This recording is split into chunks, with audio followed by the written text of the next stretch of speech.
Ayun, napakaganda po. Kanino po kayo na-inspired sa pag-gardening? Ay, sa'yo. Thank you po. Ginagaya ko yung ano mo. Ayan. Yung ano mo baga? O yung garden po. Oo. So ngayon po, nagbago na naman akong garden. Tinanggal ko na yung mga mayana kong napakadami. Pinagbubunot ko na. Gusto ko nga yung ano, yung red ba? Punta po kayo doon po. Bibigyan ko po kayo. Pinagpuputol ko na. Dadaan po ako dito. Dadalong ko kayo ng ganong halaman. Sa mayana, no? Mayanang pula. Then, malunggay na pula.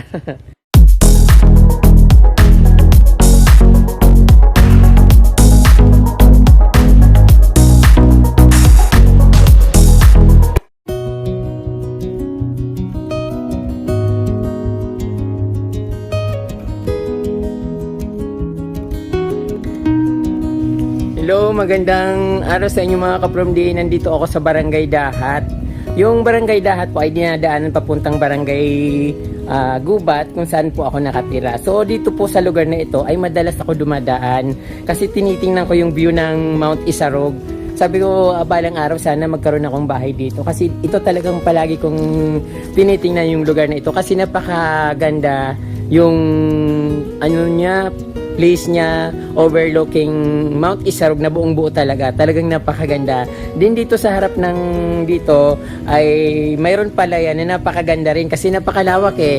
So ngayon, ito talagang sadya ko. Sabi ko maraming may garden dito, maraming may mga gandang halaman. Kaninang umaga, sabi ko pupuntahan ko yung lugar na yun kasi napakaganda doon. At gustong gusto ka talagang makita yung lugar nito. Kaya lang, hindi ako tumitigil. Pero madalas akong dumadaan niya dito po. So ayun nga ka-From-D, tamang-tama, may lumabas doon sa isang bahay na target ko na pupuntahan.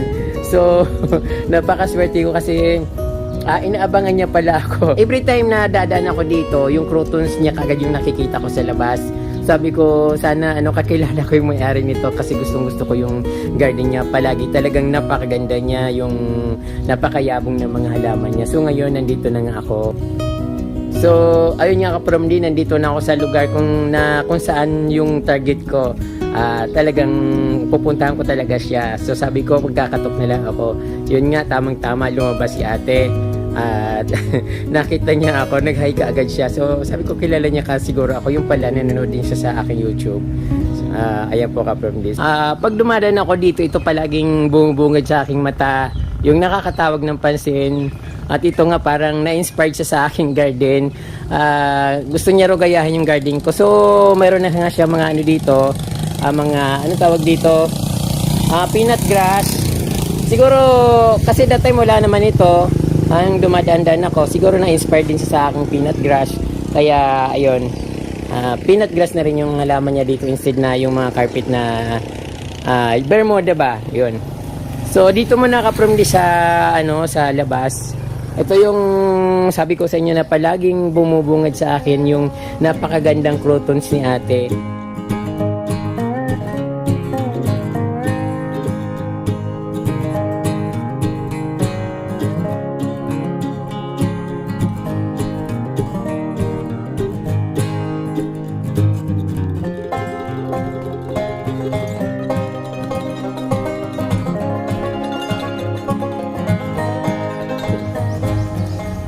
Hello ate.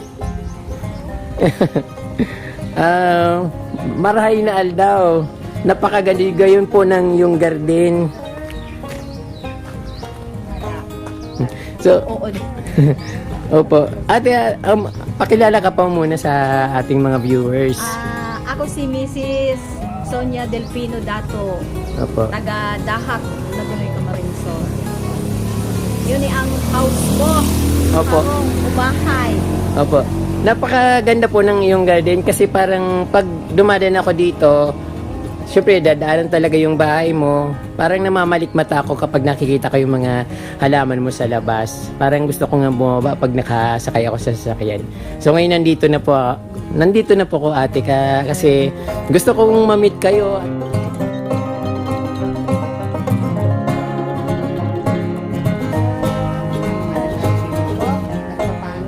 Kasi Opo. maulan. Kahit summer na, maulan pa din.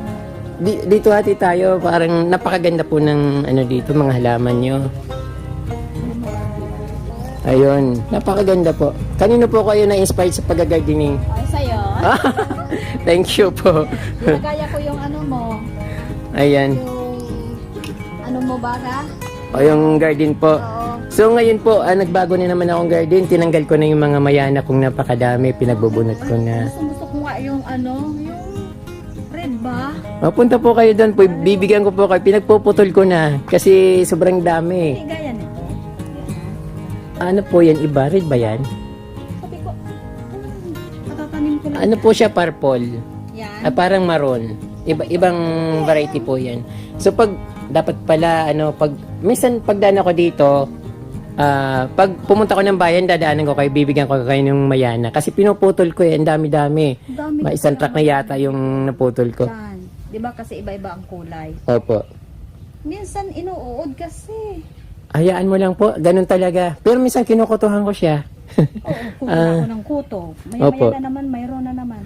Kaya yun nga yung brown na yan, nilipat ko dito. Alin po yung Persian shield? Oo, yan. Naku, gusto niya po sa gusto niya po sa init. Oo, ayan na nga ang inano ko. Opo. Ang dami kong pinutol kasi punong-puno na yung ano ko. Sayang, dapat pala bago ako nagputol, pumunta muna ako sa iyo dito. Then sa next time po na pagdadaan po ako dito, tatawagin ko kayo. Pero may po kayong yonig di sa araw ngayon. Oo, ngayon man ako, nagbabantay ako kang mapo-apo ko. Iyo po. Ayan. So, ipakita ko muna yung mga halaman ni ate. So, dito mayroon na kayong napaka-cozy naman po yung garden nyo. At ang ganda-ganda. Ano mga pangalan yan? Ako rin po, hindi ko rin po alam eh. Parang ito yata bromeliad, family ng bromeliad. Oo. Ayan, mga rare po yung mga ganyan. Bibihira lang po kasi yung may mga halaman na ganyan. Then, ayan. Yung meron akong ganyan, ito, maliliit, hindi lumalaki, ang dami-dami ko ng katambak sa Ano ko, pig collection ko. Opo, ito yung wala rin ako, rare po siya. Then, ano to? Ganun din yan. Ganun din po. Magkaarano sila. Anong tawag kaya dyan? Variety? Oo. Ibang variety pero yung pangalan nila pareho. Mga pararehas lang. Opo. Yan, ibang- Parang rare ito. Ngayon lang ako nakakita ng ganito. Yan, Ayun. meron pa kong ganyan. Then, ito rin, maganda rin ito. Bigonya. Opo. Ayaw niya po ng masyadong natutubigan. O kaya nga, palipat-lipat ako. Kasi, andyan So, na yung opo. Ayan, napakarami niyang, ito, bigonya rin ito. Bigonya yan. Ephesia. Ito, ang dami niyang variety ng bigonya, napakaganda talaga. So, ito ganun din. Ibang variety po ito ate, no? Ha? Tawag namin yan, luha. Luha? Yung iba naman lipstick. Malunggay. Yan ang Yung argo yan, pulang-pula. Bakit yan iba? dalawa kasi yan, Oo. dalawang kulay niya. Ito talaga nagi-green-green. Tapos Opo. ito talaga, gano'n lang. May isa din, yung namatay kasi yung pulang-pula ko eh. Yung, Kahihingi. ang dami-dami sa akin, parang pinuputol ko na nga eh. Ang dami kong minsan, dadaanan po ko, dadaan po ko yung, ano ba yung nabubulol ako? Medyo bulol po ako ate. Dadaan po ako dito, dadalong ko kayo ng ganong halaman. Sa kamayana, no? Mayanang pula, then, malunggay na pula. So, ayun mayroon akong kaibigan dito na bago. So, ang taba po ng nyo, Ephesia, mayroon din kayong kulay pink. Mga iba-iba na. Then, Rare na kasi yun. opo. Ito, sanggumay. Naku ate, punuin mo po ng orchids yan, o kaya yung yung bird nest, para magandang tingnan.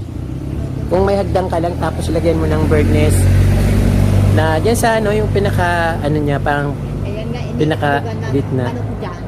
Pag nahulog, dyan na po nag-iitlog. nandiyan ko na dyan, pag din eh, natanggal. Opo. Ate, napakaganda ng mga halaman nyo. Maganda rin naman yung pagkaayos nyo.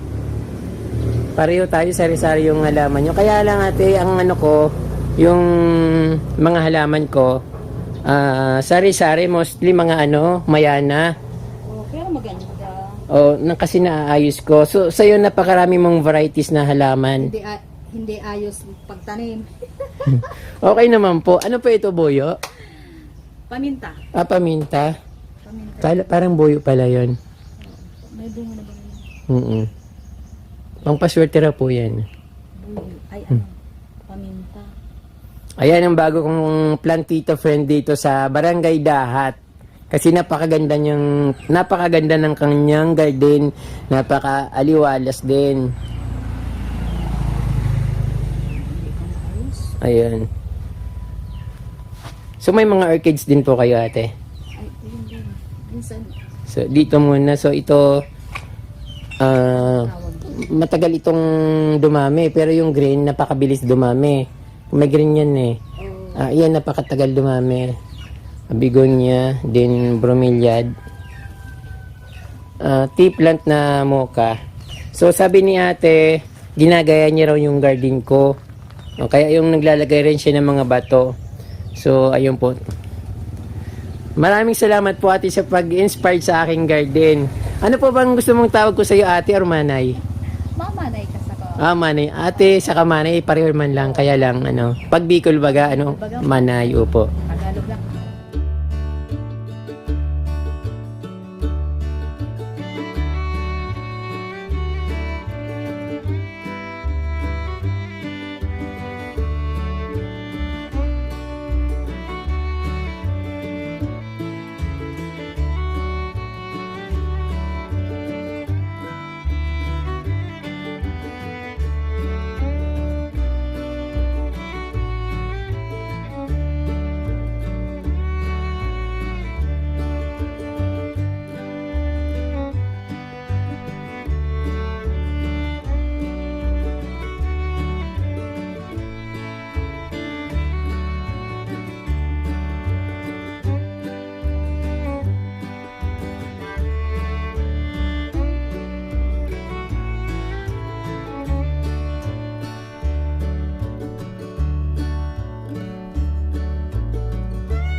Kahit madalas akong pumunta sa ibang lugar, hindi ako masyadong nakakakita ng mga halaman na nakikita ko dito kay ate. Kaya minsan, kala mo parang simple lang yung garden niya, pero hindi nila alam na mayroon siyang rare na halaman.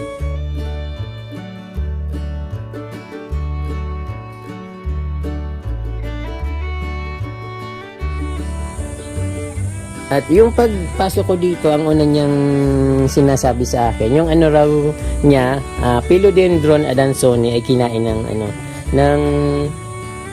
ano ba yon, ng yung uod na, ano yung manay nagkaka ng ano, yung kulay green.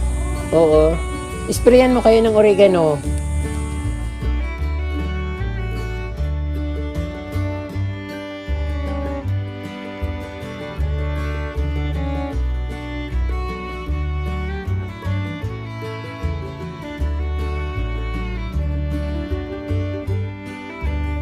Ito rin yung rare na anong tawag dito? Anthurium. Ang gusto ko dito yung dahon niya kasi parang alocasia na parang nakakahawig siya sa mga yung black velvet. Kaya gusto ko yung niya. Kahit walang bulaklak yung dahon, okay na siya. Then napakarami niyang aglaw.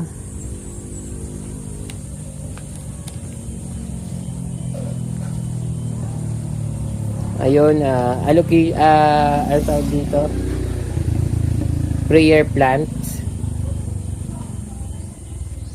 So, anong pangalan po ng halaman nito? Foxtail. Foxtail.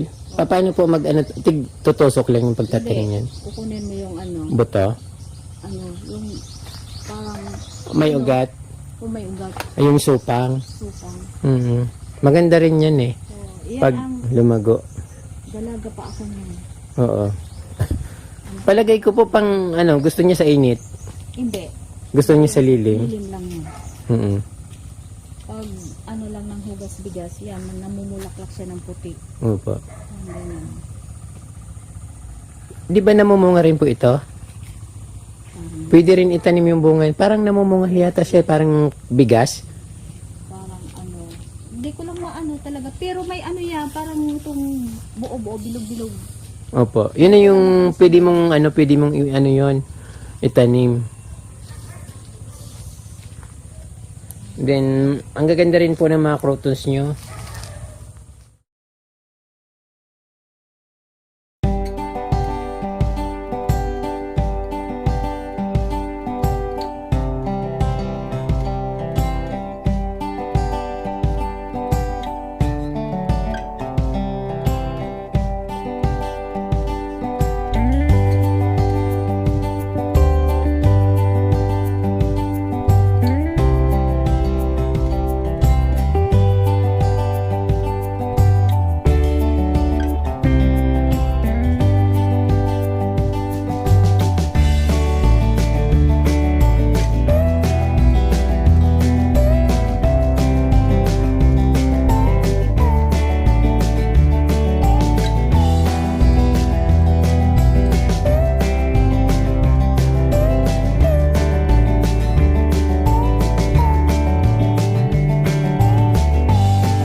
Ang sipag ni ate maghalaman.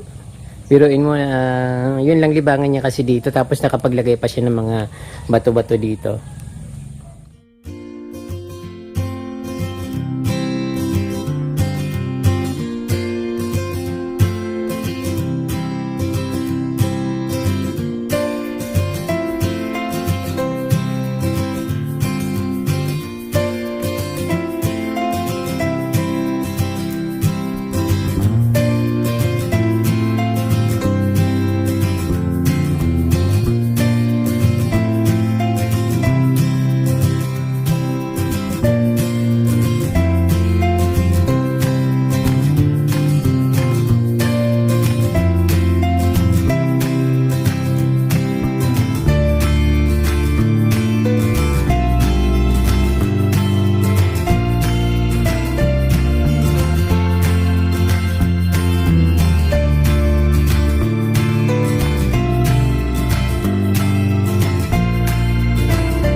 So, ayan po mga kapromde, dito po nagtatapos ang ating video sa garden ni ate.